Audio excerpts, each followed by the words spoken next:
I've been in the pharmaceutical industry in some way or another for nearly 40 years now, having previously been both a general practitioner and a hospital doctor for 10 years before that.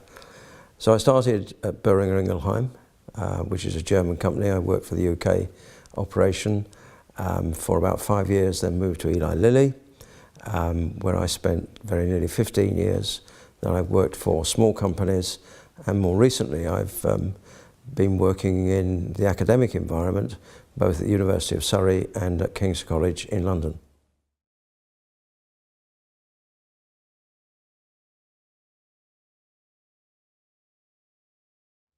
I've worked at all stages of the clinical research programme, right from phase 1.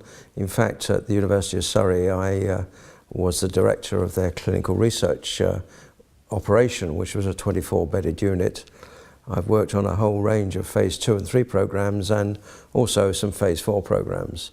So the projects that I've worked on include Prozac and Zyprexa, insulin and growth hormone, a whole variety of antibiotics and anti-cancer agents, also some drugs that affect the cardiovascular system and in asthma, and finally in pain and anaesthesia.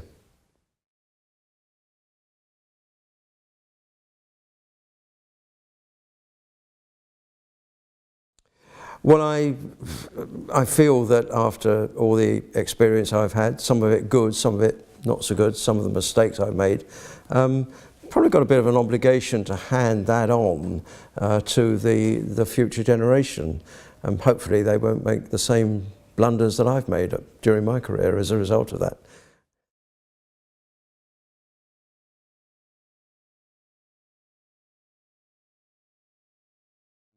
I think there are 3 things that I think are going to be important. One is that we're going to see a massive explosion of new science, new technologies.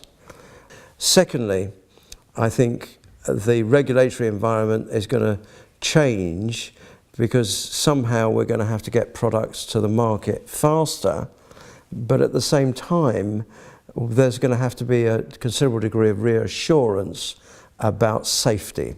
So there needs to be a new understanding between the regulators and the industry and the public that if you want access to good new medicines early on, the regulatory process is probably going to have to change. And the final thing is, I think, on pricing.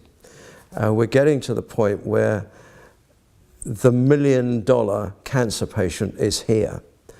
We can keep people alive and living with cancer instead of dying from cancer.